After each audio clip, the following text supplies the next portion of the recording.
welcome everybody. Today we have a special guest at Fit Recovery. This is our very own Kevin Quill. Hi, Kevin. He has agreed to join with us and just kind of share his testimony. He has been sober for over 4 years now. I'll let him tell a little bit more about himself. But welcome, Kevin. Thank you for coming on. Thank you for sharing a little bit about you. We'll just kind of go to the beginning, start at the beginning, and just share a little bit more with everybody, a little bit about your journey. Great. Hi. So yeah, I guess going back, I mean, I grew up in the 90s when Mothers Against Drunk Driving and Dare was big. I don't know if that's a state by state thing or if it was a national thing, but I remember going back as far as elementary school, and I never drank in high school because actually Dare worked on me. Hmm. Uh, it for a while anyway. Good. Um, yeah. Did So it I scare never you? Is that what it was? It scared you? Yeah, well, we're gonna get into identity was a big part of fit, what we talked about in fit recovery and drinking sucks and all that. And my identity lined up with that's what losers do. They go to parties and they throw up and they get arrested with DUIs, and I'm not. I'm a good boy, and that's part of my upbringing. And so I just kind of and the I had just my group of friends in high school, we didn't either. And so my identity was actually very positive in that sense. And then I got to be 19 and I didn't really, it's funny, I got through my whole freshman year of college. Still, I didn't touch it. I still was like, nope, I don't drink. That's not me. It was still kind of in my brain. I got to be 19. It was the second summer after going to college. It just became a little more normal. And I had my first drink at 19 in the summer of 2008. And that really was a pivotal evening because I didn't drink alcoholically until 2010. But the first thing I noticed was it didn't sort of mess me up the way Dare said it would. They gave us these goggles in school and where you couldn't, you so I thought in my brain you have one drink and you're veering off the road into a ditch and you can't do it. And then I You was think like, you're a so I'm toddler? at this, yeah. So I'm at this party and I'm calling home. It's like, hey mom, like, yeah, like I'm fine. Like my friends are just blah blah blah. Like I was hammered, but I was talking to my mom fine. And I was like, oh wait, like this isn't what Dare told me it was. So then it sort of turned into a thing where it really didn't seem like such a weird thing anymore. Mm. Fast forward to 2010, and it just kind of I was kind of home for a semester with not a lot else to do, and I started having drinks every day because I was kind of bummed, and it was my all my friends went back to school, and I was having 10 drinks a night, and it just kind of continued like that. And I started drinking alcoholically, I would say, from 2010. And then, 2011, 12, 13, I was having the time of my life So you because, said you yeah, started in 09, 2009 is when 08, I had my first drink. Yeah. 08. And so pretty quickly after that, it escalated a couple of years. I suppose that is pretty quick. It didn't seem quick at the time because, I didn't drink like a alcoholic until 2 years later. But yeah, I guess so. Mhm. But yeah, that's pretty quick, I guess, in retrospect. I guess 10 drinks is a lot. So, You were doing that nightly at that point? yeah, Yeah. yeah. All the way through up until 2015, my life wasn't on paper. Well, it wasn't the negatives weren't outweighing the positives yet. It takes time. I think every story I've ever heard, the positives were kind of outweighing the negatives, but then it's not a matter of if but when that your body just can't handle it anymore. And 2015, 16, 17, I started to get a lot droopier and sloppier without knowing it.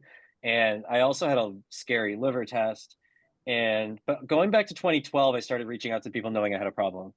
Yeah. Um, and then, and I was really trying from 2017 to 2020. So it took a good 4 years of trying. And On I your own, discovered doing your own trying, yeah, Mhm. yeah, going to meetings while hammered or, you know, Like AA, did you trying try to, rehab or anything? Or yeah, I went to a detox in 2016 and I lasted for 30, like a couple months. and then it kind of snuck up. I thought I was fine. It snuck up on me. My roommate left. Not that he wasn't watching me, so it didn't make it. My roommate left, and I said, "Oh, like night in, boys' night." And I just grabbed a drink again, because I wasn't. I didn't. It was kind of a fluke. And then 2016, and then I tried to self detox a lot, which you remember. Um, and it really, and then in 2021, it got to the point where my then girlfriend, now fiance, um, Yes, thank you. How she's congratulations. still with me is I anybody, love the and my brother, fiance. So in 2021 they just took me into a detox, and that was the last time I had a drink, was May 18th, 2021. Congratulations. That's Thanks. amazing. And so bring us to that point, just fill everybody in kind of on the tools that you were using, that road that you were going down. How did the supplements play a role? And also, you use Fit Recovery. I coached you. You Yes. you went along with Chris's. I think you got his book. Were you in his course? Give us some more Yeah. information about that.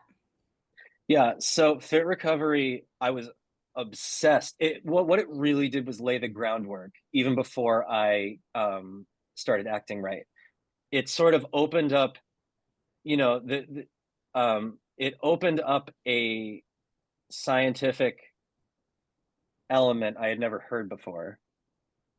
And I started understanding a lot more about alcohol in my brain than I understood before. So I just understood what I was doing to my that, and you told me this, that I'm harming every part of it's not just your liver, which is bad enough. It's your brain, it's your heart, it's your everything. Mhm. I never knew that. So it laid this groundwork of an interest in neurochemistry, and even post drinking, um, what really feeds my dopamine and serotonin and endorphins. It's important that I knew that, because now I know how to fill those things with other things besides alcohol. Yeah. And when you were saying that, it made me think so many people, especially in the sales realm, they say a confused mind always says no. And so, if you're really kind of confused about the effects that alcohol is causing on you as a whole body, not just, oh, I feel bad, but then I feel better later in the day or the next day, then it's going to be easier to say no to quitting to drink. But when you have more of that knowledge, more of the understanding, then that makes it easier to be like, yeah, I'm going to choose not to drink. That just, like you said, sets the groundwork. When we're quitting drinking, whether or not you have to taper or you can just quit, there is an important piece to doing it safely and building that foundation before diving all in. Yeah. What's the? I think Mike Tyson said everyone has a plan until you get punched in the face. Um, and so, I think what you're referring to is, I was self detoxing again, Yeah. and I woke up in an ambulance. I had a seizure, and chipped a I chipped my teeth. I had a scar. I had no idea where I was. Mhm. Um, and I was really lucky, by the way, because I could have had a seizure anywhere. And I was walking around like I was in Provincetown, Massachusetts, killing time, trying to self detox. And I was just hanging out in like a field for a lot of the day. I was just walking to try to keep myself from not freaking out. And I happened to have this seizure on the street in Provincetown, where two EMTs happened to walk by me when I was having it. Mm. I could have just as easily been in a field, and I Yeah. could have just as easily died in my own vomit. Miracle, because Yeah, you yeah, to be here today. and so I'm really lucky. And so yeah, so the reason I brought up that Tyson quote is because that had never happened to me before. I had tried to self detox 30 times, and it was unpleasant, but I kind of always got. I never had a seizure until I did. Yeah. Well, I'm thankful that, that led, uh, just the situation was the way it was, and it led to where you are today. And it's a miracle. Praise God. Yeah, yeah, So, me too. um, if you can just share with everybody, how fit recovery, how the supplements, how coaching, how all of that has helped you in your recovery, whether it be in the beginning or just continuing on. Yeah, it helped a lot in the beginning. So I took what I learned from I read the book a lot, but I got a lot from you. And then I mean, I worked with you, and I had this supplement chart you made for me bookmarked on the front of my phone, and I was in and out of Vitamin Shop quite the first year quite a bit. They loved you. Um, yeah, and I still use GABA and theanine and DLPA before I perform these days. It may just be that alcoholic in me that thinks I need something before I go on. Um, But hey, that's if that's what you're taking before. And for I still take GABA. I love GABA. My son takes GABA, so I still take GABA also to We'll this start day. a GABA bar. Yeah, yeah. Then the first year, I was thinking about this before. The first year is where it's physically tough, and Chris talked about this, I think, in a PowerPoint he did about post-acute.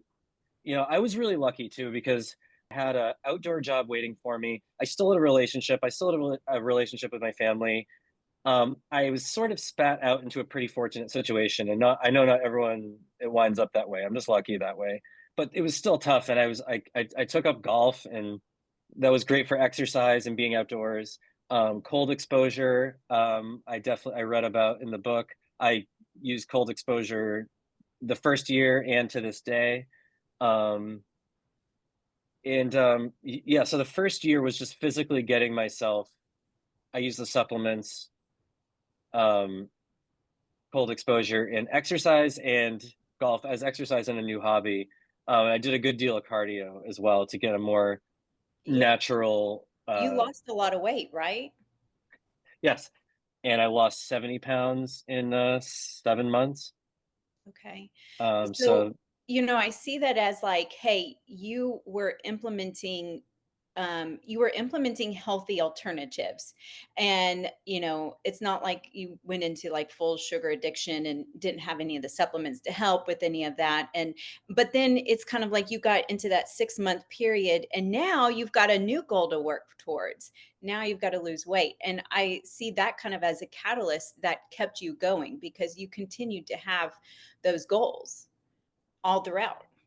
yeah, and I've noticed that with alcohol out of the way, I'm able to kind of do these little quests that I never would have been possible. Like I had a hydration, like I know hydration like should be obvious to most people, but it really isn't. I just drink tons of water now, and that like it's maybe sounds boring, but it's like it makes a huge difference in your body. When I think back to when I was drinking, like I didn't have a prayer at anything constructive, and it was only going to get worse. And I just to think about draining 32 ounces of water every morning and doing a morning prayer, and then saying, oh, maybe I'll go on a cold exposure meditation kick as my next thing. Like it is amazing how you're able to stack these healthy habits once alcohol is out of the equation. And I heard about most of them through fit recovery in 2018 through 2021. The groundwork was being laid in those 3 years, and it's been really rewarding to implement them thing by thing in the last four. Stacking the healthy habits. I like that. There you Love go. it. Stack Can them. you explain cold exposure? What did you do for cold exposure to everybody? What I do until I get a yard, I'll just put the shower on as cold as it'll go and make sure it's unpleasant, and then I count down from 90. Oh god. Um, the first it's pretty quick. It's a fast count, but it's a count. It releases fairly crazy amount of endorphins, but it slow releases over 2 hours and then drops you off. Mhm. And so yeah, it's been a tool, but it's unpleasant, which is the whole point, I think, because like that's the trade-off. Yeah. You're just Um, you're being yeah, you're showing us your strength and you're putting me to shame because I can't do that. So, Kevin, you are a performer. You're in music. And I know that that was a hard piece for you because you were so used to alcohol is a big player and that was a big player in that. So how have you overcome that? Because you're still doing amazing. I see you online. You're super popular. All the people love you. Um, so share with everybody how you were able to continue doing what you're doing, which is huge. Like alcohol's a part of that, right? Like people are Yeah. drinking when they're coming to your shows. So share with everybody your secrets. Yeah. This might be a surprising take on this. It's actually been great for a couple of reasons. Number one, it's only a playing in a piano bar and watching people be wasted is only further evidence that I've made a great decision. I love I yeah. do not I do not look at the people that I'm playing for and singing with and for and envy them. Quite the opposite. It's not a flattering picture of alcohol. Mm. So it only reaffirms my abstinence. But then on a whole nother level, and this also ties into, I'm obsessed with Chris's alcohol hierarchy of me, alcohol recovery. And, the spiritual one that's toward the top, it really helped me to replace it with something exciting to go after and other semi-thrilling things to do. So whether it's playing at a piano bar or starting a music school, perhaps that's considered gambling, but whatever. Um, um, it's You're given winning. me the yeah, yeah. But I've given myself this, and like I said, I'm lucky that I just wound up not screwing my life up too badly. That I kind of walked out to this life adventure to jump on, and that's been an amazing replacement for alcohol. So it only helps, I would say, to be performing, and there's lots of performers that don't drink. I followed along with them. I was like, oh well, if I really get into recovery, at least I get to talk to this guy. He's pretty, but I do like remember honest, you telling me about them when we were coaching together. It was like you yeah, knew the people who right. But maybe had a frankly, like if drink. I'm gonna idolize people who don't drink, then that's there's worse things I could be doing. Yeah, So yeah, so being in music or entertainment, like the irregularity and the late night, like as long as like I don't identify as someone who drinks anymore. I go out of my way to tell people that I don't, and people respect it this day and age. They good. really do. Yeah. And I I, think I that's a I big kind of piece of love it. refusing a drink. Be like, no, no, no, I don't drink, and I'm like, and Me people usually say, too. "Good for you." Like in this day and age, maybe occasionally someone will be like, "No, no, no, come on, come on, come on." But I think people get it, and most people have a cousin or their brother's kid has the same problem. I think people are catching on, and it's a good I'm thing. so glad you brought that up, Kevin, because I think that's a big piece for people. And I'm like you, I'm excited to tell the waiter or waitress, I don't drink. And I do. I say that. I don't drink. And because I don't. And I don't have to identify as an alcoholic because I don't drink. So I think that's much better. And I love what you were saying about, in the realm that you're working in has actually helped you because you have watched these people um, drink in excess and what happens because of that. And so that has helped you. And I know very early on when I was quitting drinking, I had just gone through a divorce. And so, it's like when my kids went to their dad's, instead of going out, I decided I'm going to Uber drive and bring more cash in.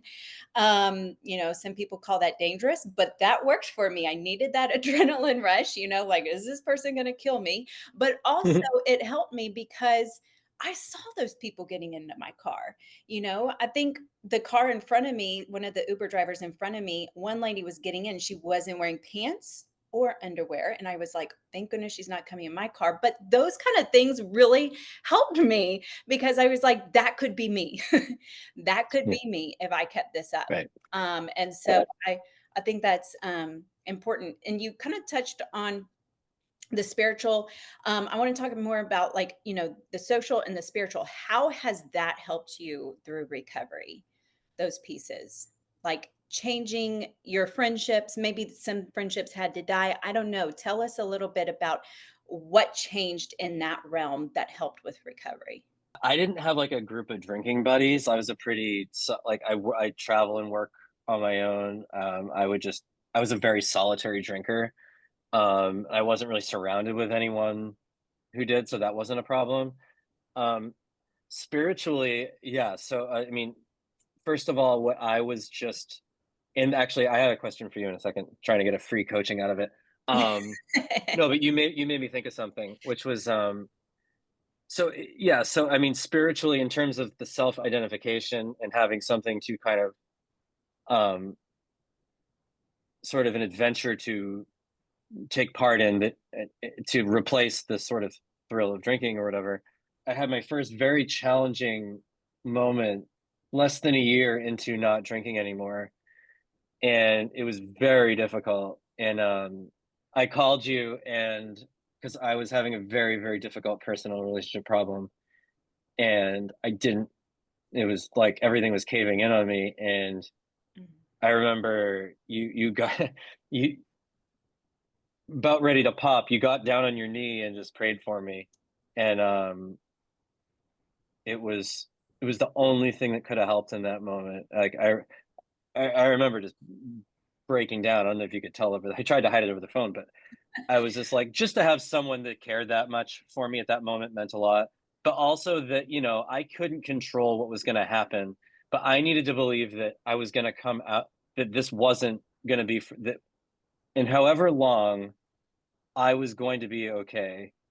And, I grew up a Methodist, and I've probably said the Lord's Prayer 2,000 times, and I've said, "Thy will be done on earth as in heaven." Blah blah blah blah. Blah, get it over with.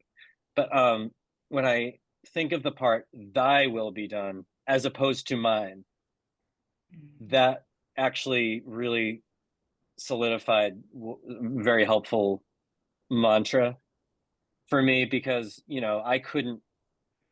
I couldn't control it, and the idea of just letting go and trusting that I was gonna be okay, Mm. and I was able to surrender to that in that moment, and that was that was the only thing that could have helped me at that point in time.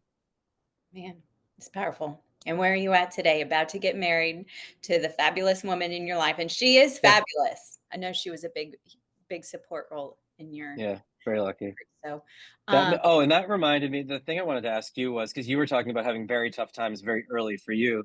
Were there ways that you were able to get through times like that where you're like, "Oh my god, I'm barely hanging on to not drinking, and I have a life crisis. How can I not drink over this?" I know, like, you're very spiritually, sound, so I'm sure that had a lot to do with it.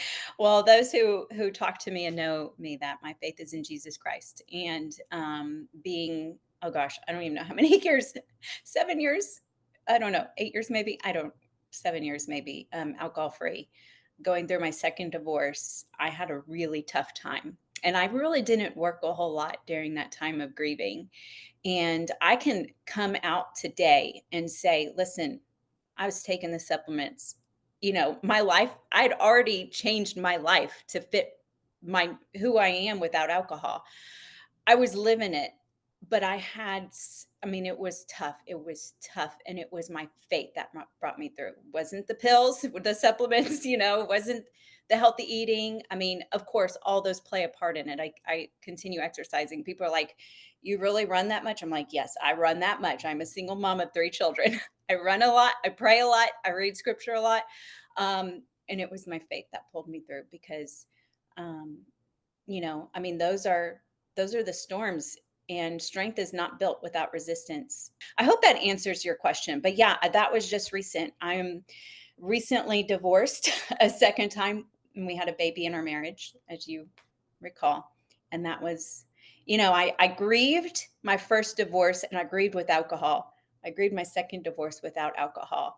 And I can tell you the second time, I am stronger today because I went through that process, and I'm still grieving. So, anyways, Mm, hopefully that answered your question. yeah, So keep going. There's going to be trials, there's going to be storms. And we just have to trust in the one who controls the storms and know that we'll get through it, and we'll get through it stronger.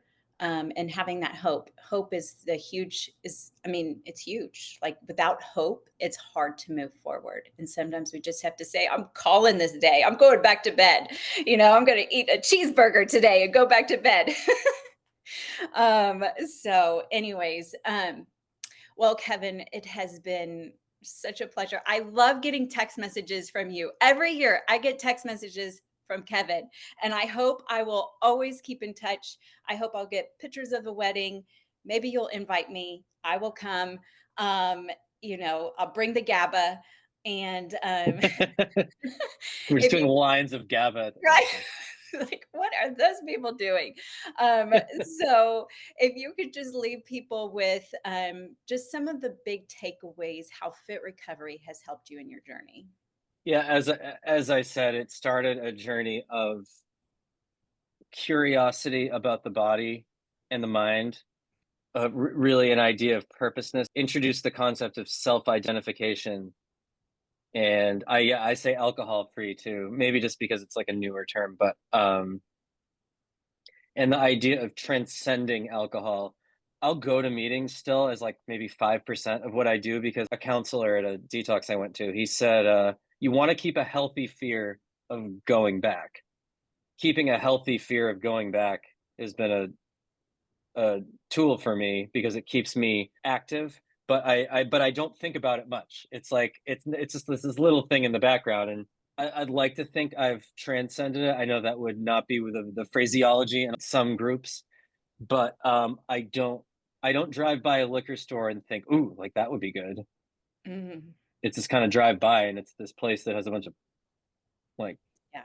poison. Like when I started having dreams where I drank, I was just like I wake up in a sweat, like Yes. Yeah. but That's common for those who are really, really on that road to success.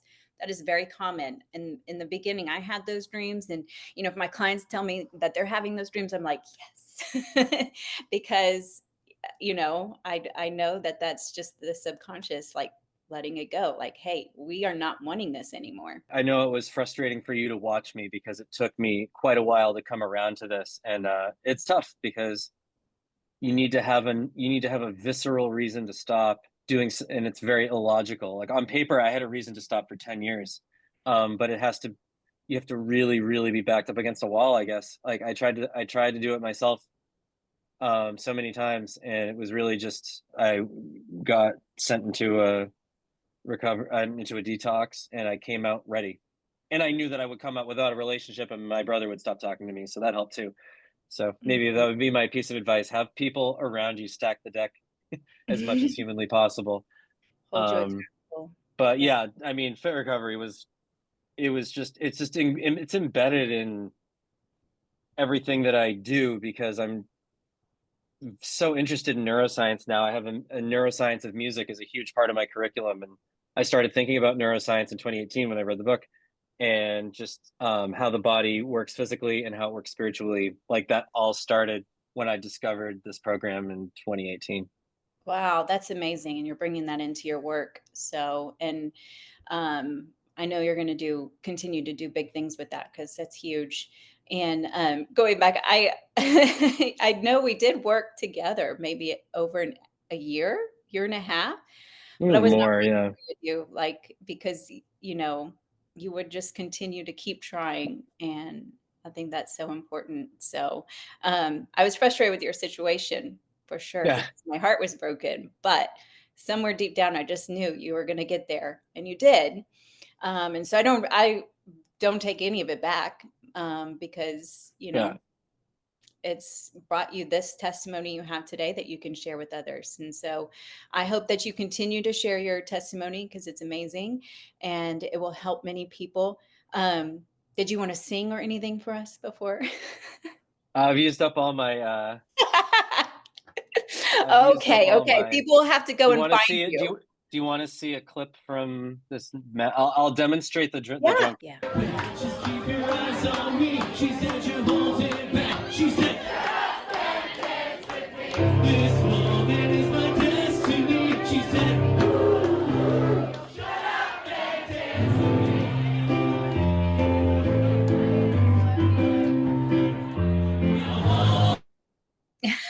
So there we go.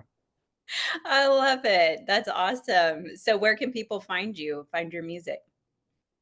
Um, kevinquill.com or triplethreatstudio.co if you're looking for lessons, especially if you live near Boston. Okay, sweet. Awesome. Well, thanks, Talk to Kevin. you soon, my friend. Yeah, you're awesome. Thank you.